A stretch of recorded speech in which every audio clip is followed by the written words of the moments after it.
Dear Richard Dawkins, atheist author, provocateur, scientist, you're well aware of the furore over your tweet to @InYourFaceNewYorker, who asked, "I honestly don't know what I'd do if I were pregnant with a kid with Down syndrome.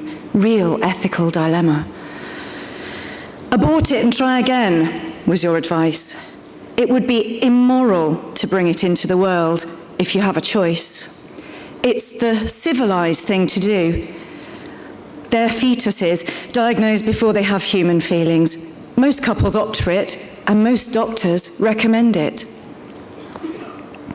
As I watch the Twitter storm unfurl, your words smouldering in my heart, despite you stating that there was no place for emotion in a topic like this, you continued that you would not recommend abortion for individuals with autism, say, as they contribute to society, for they are enhanced, which in your view, those with trisomy 21 are not. In your apology, you clarified that if your morality is based on a desire to increase happiness and reduce suffering, to deliberately give birth to a Down syndrome baby when you had the choice in early pregnancy might be immoral from the point of view of the child's own welfare. Now hold your horses one cotton-picking minute, Mr. Dawkins.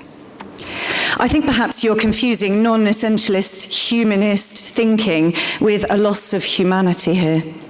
You're so very wrong on every single count above that it would be eye-rollingly laughable if it weren't so hurtful and damaging. Adults with Down syndrome are reading your outdated and bigoted views. What you're actually saying by stating that we have a moral obligation to eradicate them is that they are worth less than the rest of us.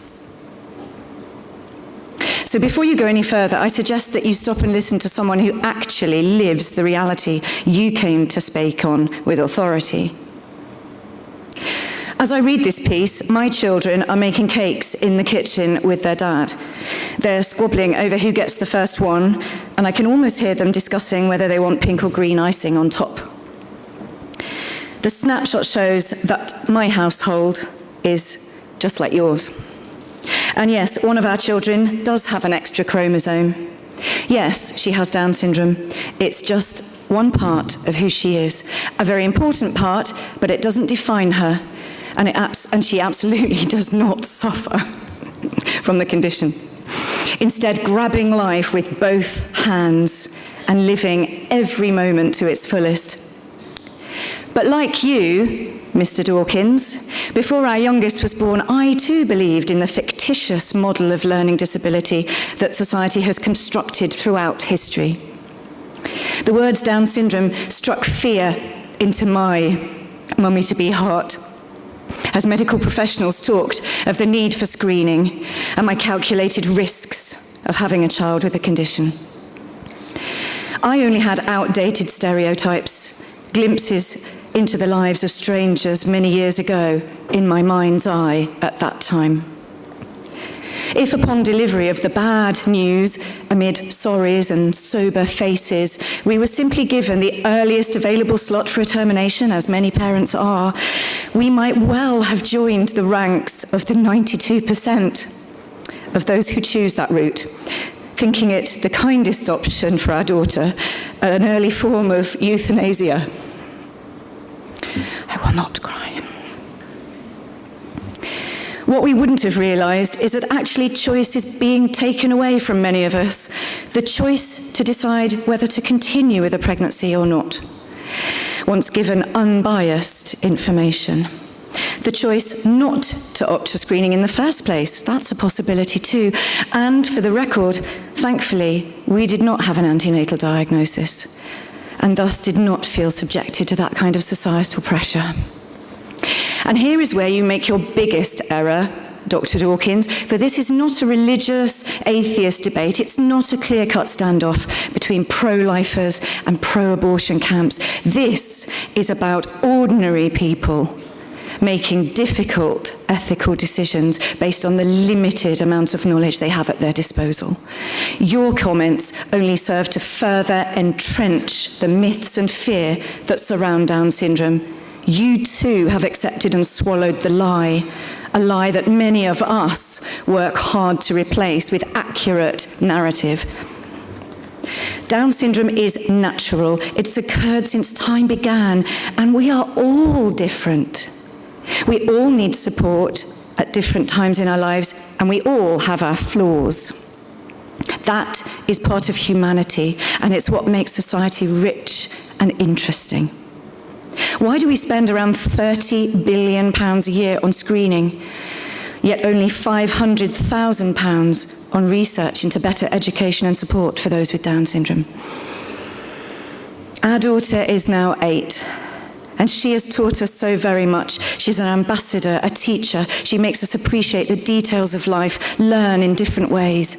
She intuitively watches out for the emotional needs of her classmates, always there for those who are upset or the ones with a bumped knee. She's funny and bright and feisty. She lives in the moment and is unerringly honest. You see, Mr. Dawkins, this is someone's worth.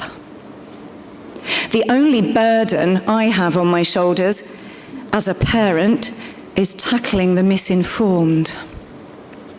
When she grows up, I hope she'll follow in the footsteps of her role models, maybe find a job, live independently, enjoy the company of friends, have a partner of her choosing, partake in hobbies. I feel sorry for you. While you wade through a sea of negativity, I'm travelling home tonight to the sound of laughter of children, happy in the knowledge that when they reach your age, Mr. Dawkins, they will be fluent in the language of difference and inclusion. Please, Mr. Dawkins, your lack of understanding is as great a disability as any. You need to see this, particularly in one who should be older and wise enough to know better.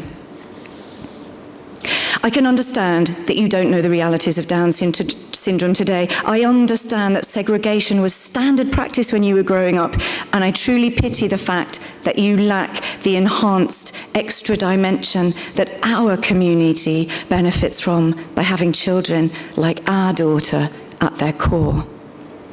But it's not too late. It's not too late for you to learn that inclusion is a two-way street, and that those with the condition make very real and valuable contributions to their communities.